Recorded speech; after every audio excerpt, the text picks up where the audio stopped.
amnesti yang diberikan kepada seorang terpidana, seorang narapidana.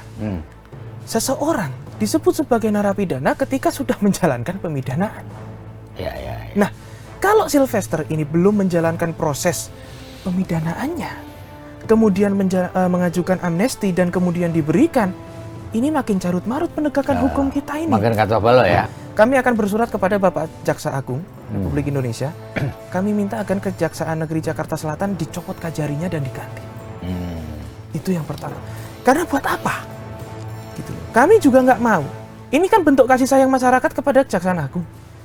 Dengan segala macam prestasinya, jangan sampai gara-gara satu kasus ini yang kewenangannya ada di Kejaksaan Negeri Jakarta Selatan menjadikan Kejaksaan Agung secara keseluruhan jadi buruk di mata masyarakat. Mau gugatan ini dinyatakan tidak diterima di NO, ditolak, dikabulkan atau apapun, tidak sama sekali menghapus kewajibannya jaksa selaku eksekutor untuk melakukan penahanan.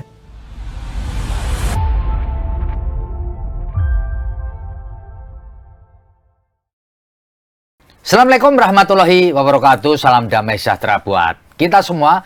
Bertemu kembali dengan saya, Feby Mahendra Putra, Direktur Pemberitaan Tribun Network. Tribuners, di tengah kontroversi mengenai keaslian ijazah sarjana mantan Presiden Joko Widodo, muncul kontroversi baru mengenai sosok Sylvester Matutina. Sylvester Matutina dikenal sebagai Ketua Umum Relawan Solidaritas Merah Putih yang telah dijatuhi hukuman 1,5 tahun penjara oleh Mahkamah Agung dan telah mempunyai kekuatan hukum tetap, tetapi hingga saat ini tidak dieksekusi oleh kejaksaan. Dan ini tentu saja menjadi menarik perhatian karena selama ini Sylvester Matutina berada di depan ketika Pak Jokowi mendapatkan serangan. Dan untuk ngobrolin hal itu, ada seorang advokat yang tercatat sebagai Ketua Umum Aliansi Rakyat untuk Keadilan dan Kesejahteraan Indonesia, singkatannya ARUKI, mengajukan permohonan pra-peradilan kepada Pengadilan Negeri Jakarta Selatan menyangkut eksekusi dari Sylvester Matutina. Dan telah bersama dengan saya Ketua Umum ARUKI, saya nyebutnya karena masih muda, Bung Marcelinus Edwin. Begitu ya, Bang? Siap. Nah, terima kasih, Bang. Apa kabar? Siap. Baik, Alhamdulillah. Ya, baik, Bang. Alhamdulillah. Saya kepingin Abang ceritakan dulu. Mengapa Abang ini mengajukan permohonan pra-peradilan kepada pengadilan terkait dengan Sylvester Matutina ini. Apa motifnya, Bang? Baik. Jadi dasar dan landasan kami mengajukan pra-peradilan ini adalah adanya putusan kasasi dari Mahkamah Agung, putusan nomor 278 yang telah berkekuatan hukum tetap terkait kasus fitnah pencemaran nama baiknya Sylvester Matutina kepada Bapak Yusuf Kalla. Nah, putusan itu inkrah dari tahun 2019. Sudah lama banget. Sudah lama, sudah 6 tahun.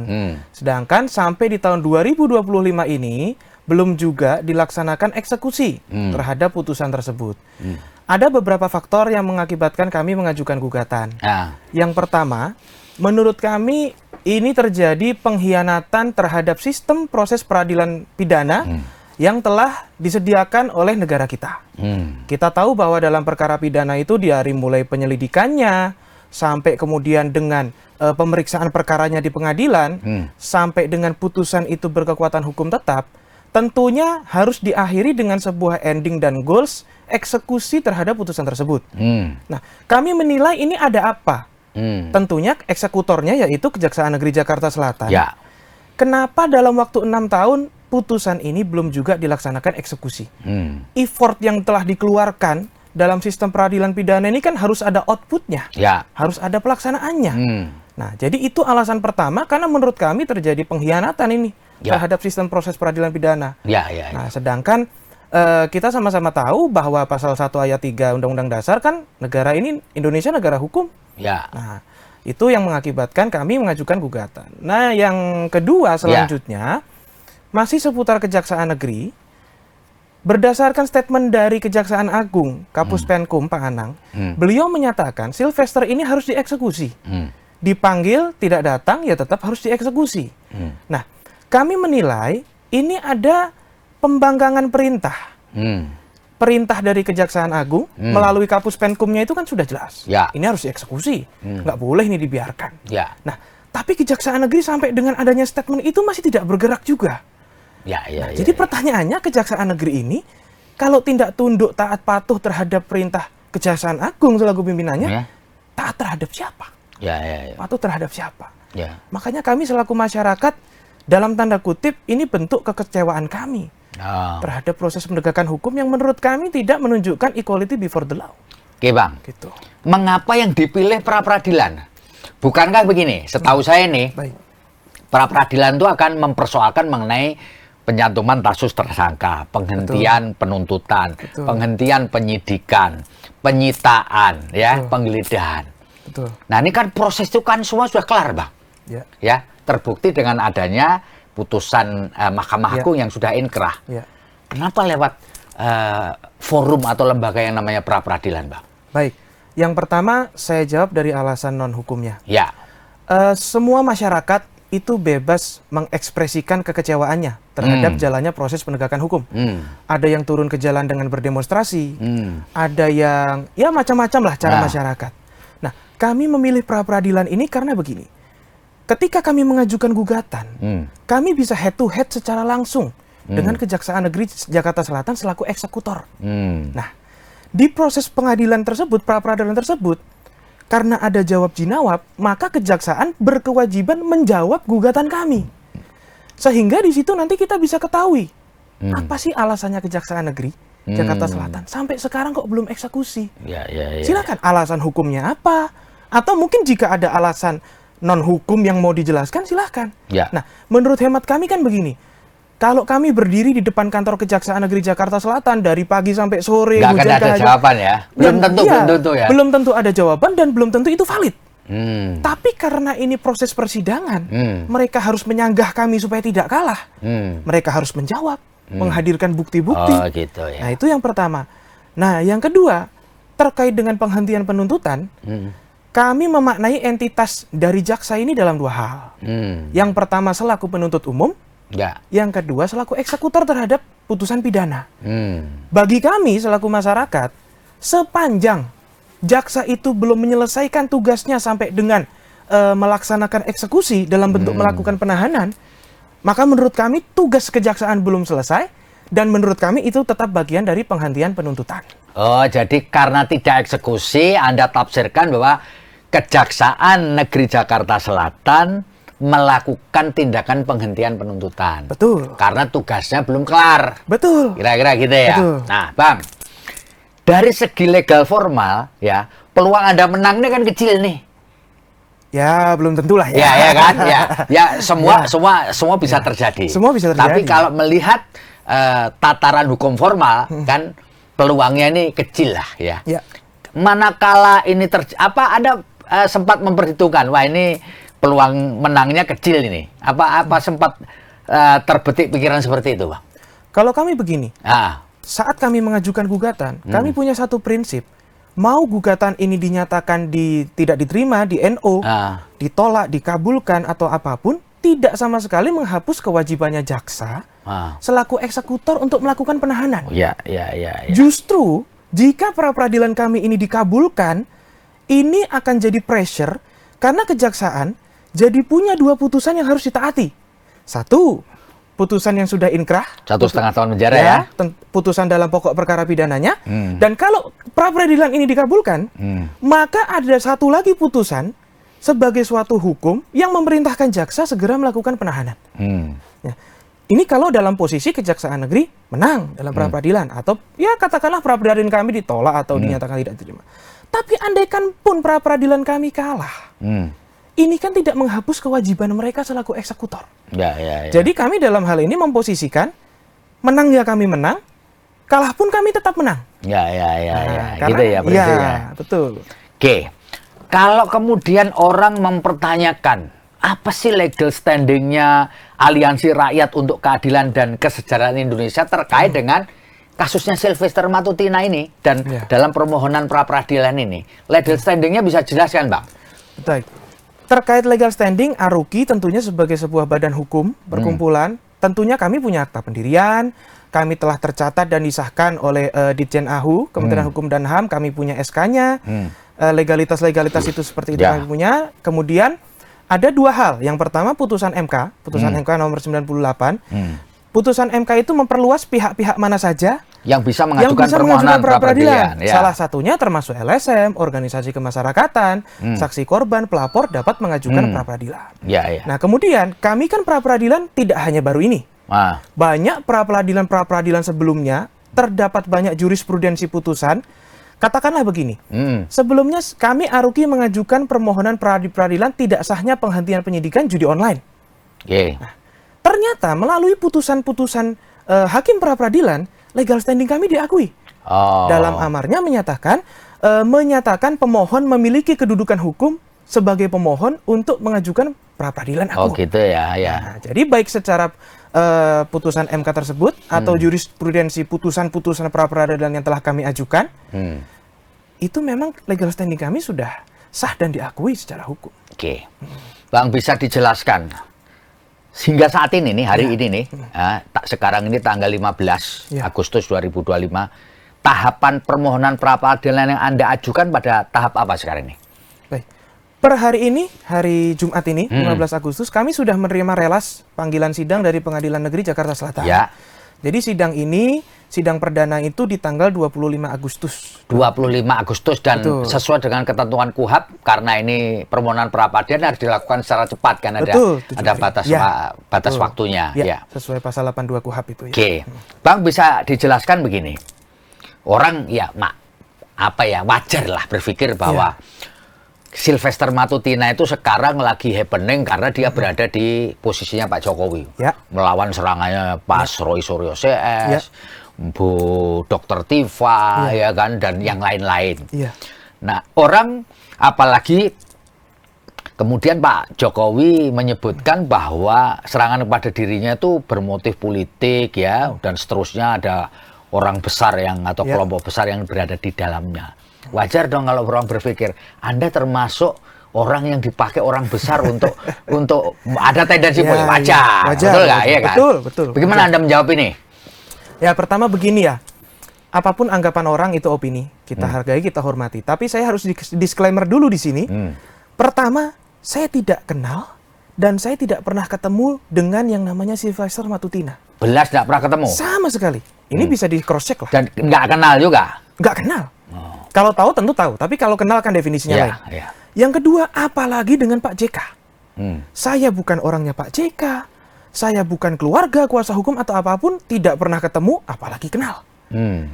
Kita berdiri di sini, ARUKI, mewakili kepentingan masyarakat, dalam rangka mengoreksi dan mengawasi proses penegakan hukum ini, yang menurut kami ini sudah carut-marut, kacau balau, yang kalau dibiarkan, saya mengutip pendapatnya Komisi Kejaksaan. Komisi Kejaksaan itu sudah menegur sebetulnya. Mereka mengatakan ini kalau tidak dieksekusi jadi presiden buruk loh. Nah, makanya kami juga mengatakan ini kalau tidak dieksekusi akan jadi presiden buruk. Gitu loh. Kami karena gini, Sylvester itu kan kena di pasal 311 ayat 1 KUHP. Dalam pertimbangan hukum putusan kasasi Mahkamah Agung, di situ sudah jelas. Vonis itu diperberat menjadi 1,5 tahun. Karena Sylvester Matutina ini kedapatan menghina entitas Pak Yusuf Kalla sebagai simbol negara saat itu. Lah, ini kalau dibiarkan, kalau tidak kami koreksi seperti ini kinerja aparat, ke depan kita nggak bisa juga menyalahkan orang-orang menghina simbol negara. Wong sana aja nggak diapa-apain. Wong itu saja nggak dieksekusi, nggak ditahan. Aman, kita bebas menghina simbol negara karena kita tidak akan dieksekusi. Nah, itu kan bahaya. Jadi, ya, terlepas adanya orang besar atau apapun, itu monggo saja. Tapi kami pada kesempatan kali ini, Bang, kami harus tetap menyatakan bahwa kepentingan kami adalah penegakan hukum. Tapi ini untuk memperjelas itu. Bang Edwin ini bukan anggota partai politik. Oh, jelas bukan. Iya kan? Bukan. Tidak ada hubungan dengan kelompoknya Mas Roy Suryo CS. Tidak ada. Iya kan? Tidak ada pernah jadi kader simpatisan Partai Biru. Tidak pernah. Kalau makanya saya sering katakan, kami sekali lagi ya, orang beropini silahkan. Tapi saya dengan percaya diri ya, katakanlah percaya diri dan gagah berani mengatakan, monggo dicek. Silahkan dicek, silahkan di-tracking. Track record saya, latar belakang saya, kalau memang itu semua bisa dibuktikan, silahkan. Ya. Tapi kalau enggak, ya kembali lagi. Ya memang kami sebagai masyarakat, kami itu sederhana. Kami itu pengen penegakan hukum itu bisa berjalan sebagaimana mestinya kok, sesuai Undang-Undang Dasar, Pasal 1 Ayat 3. Belum lagi kesenjangan, ketidakadilan itu terjadi. Ya kan? Mungkin saya izin menambahkan, Bang.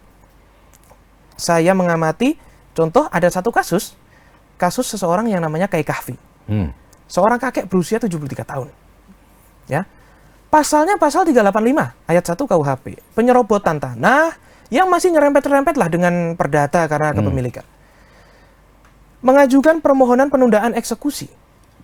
Tapi oleh Kejaksaan Negeri Banjar di Kalimantan Selatan sana tidak digubris permohonan penundaan eksekusinya, dan di malam hari tetap dieksekusi. Jadi di sidang perdana beliau mengajukan PK Kiai Kahfi ini. Jadi siangnya sidang PK, malamnya sekitar jam 12:30 itu dieksekusi oleh Kejaksaan Negeri Banjar.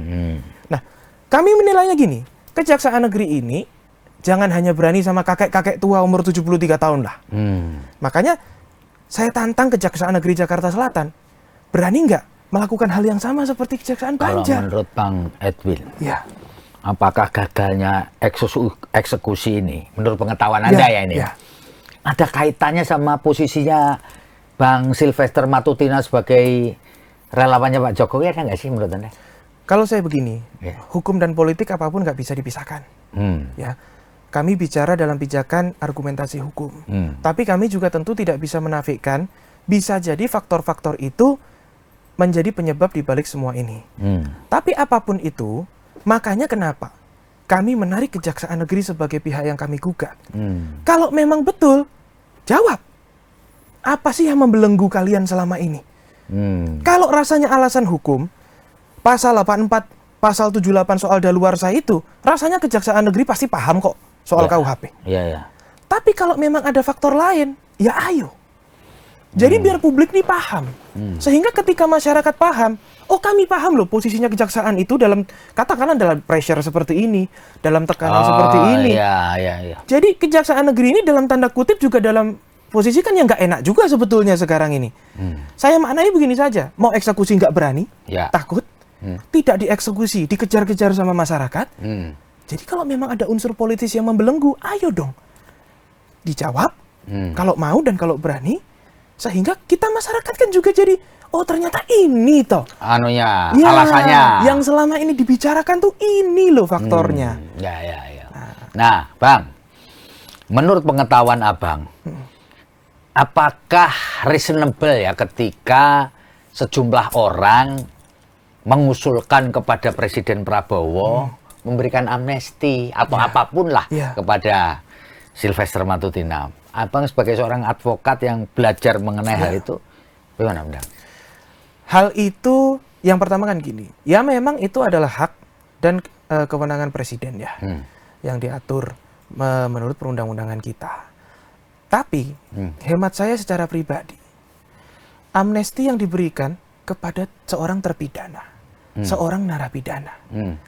Seseorang disebut sebagai narapidana ketika sudah menjalankan pemidanaan.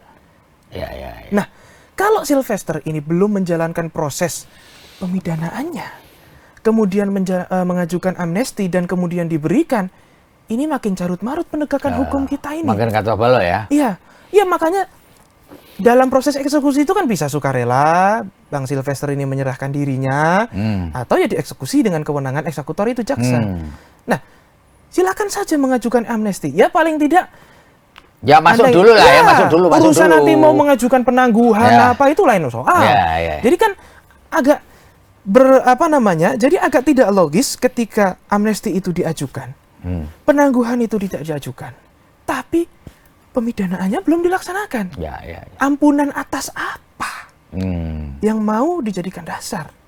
Kan gitu. Berarti tidak ekuivalen dengan abolisi atau amnesti yang diberikan kepada Pak Tom Lembong dan Mas Hasto. Karena mereka sudah menjalani gitu. Jelas. Pemidanaan sebagai konsekuensi dari hukum, itu kan mereka sudah jalankan. penderitaan, baik dari segi nama baik atau apapun amnesti itu diberikan atau abolisi, tetap penderitaannya kan mereka terima. Lain dengan Sylvester. Walaupun dalam beberapa statement menyatakan saya sudah pernah kok menjalankan, ya tapi kan kalau sudah pernah sampai dengan hari ini pun nggak bisa dibuktikan. Ya. Nah, jadi jalankan dulu urusan amnesti, nanti bisa diajukan. Ya, Bang. Tuh.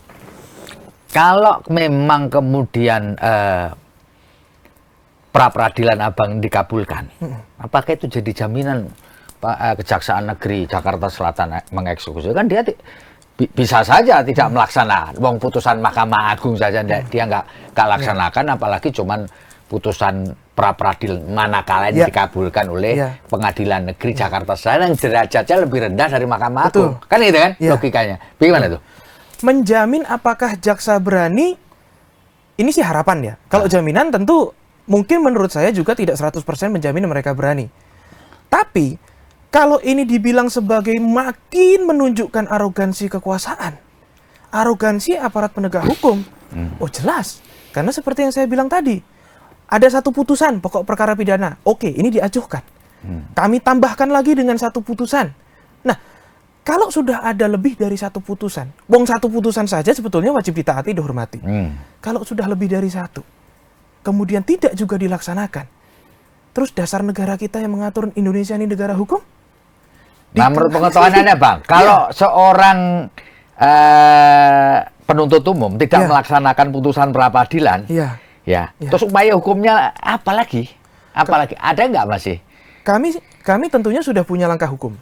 Ini berandai-andai nih, putus, permohonan dikabulin, perintahkan kejaksaan untuk eksekusi. Yang ini nggak dieksekusi, ini nggak dieksekusi. Terus mau apa lagi nih? Kalau dia tetap ngotot, nggak mau ngotot atau cari alasan tuh nggak itu, terus upaya hukumnya apa nih? Pertama begini, secara normatif, langkah non-litigasi yang akan kami tempuh adalah dengan putusan, baik itu putusan pokok perkara pidananya ataupun putusan nanti pra-peradilan, apapun itu putusannya, kami akan bersurat kepada Bapak Jaksa Agung Republik Indonesia. Kami minta agar Kejaksaan Negeri Jakarta Selatan dicopot kajarinya dan diganti. Itu yang pertama.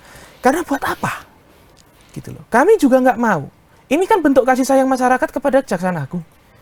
Dengan segala macam prestasinya, jangan sampai gara-gara satu kasus ini yang kewenangannya ada di Kejaksaan Negeri Jakarta Selatan, menjadikan Kejaksaan Agung secara keseluruhan jadi buruk di mata masyarakat. Makanya kami minta kepada Pak Jaksa Agung, sudahlah, gantilah Kejaksaan Negeri Jakarta Selatan ini dengan orang yang berani kajarinya. Yang kedua, pra-peradilan itu kan bebas saja. Tidak hanya boleh sekali diajukan. Jadi mengajukan pra-peradilan yang untuk yang kedua gitu ya? Iya, pra-peradilan yang kedua dengan menarik Jaksa Agung sebagai pihak termohon. Yang kalau laporan kami yang tadi poin pertama itu saya sampaikan tidak dituruti, kita anggap Jaksa Agung melakukan pembiaran. Tidak melakukan pengawasan dengan baik dan benar, sehingga ada bawahannya yang tidak melaksanakan kewenangannya sebagai eksekutor. Itu masih mungkin ya? Sangat mungkin. Bang, ini pertanyaan terakhir nih Bang. Kalau ada orang ngomong nih, Bang Edwin ini pansos. Mana pansos ini memanfaatkan momentum orang lagi gencar-gencarnya, tiba-tiba dia muncul di tikungan mengajukan permohonan pra-peradilan, tujuannya tidak lain dan tidak bukan untuk pansos supaya sampai nanti jadi komisaris di BUMN. Baik. Kalau saya tanggapi sederhana, Pak. Orang mau beropini pansos atau apapun, monggo saja.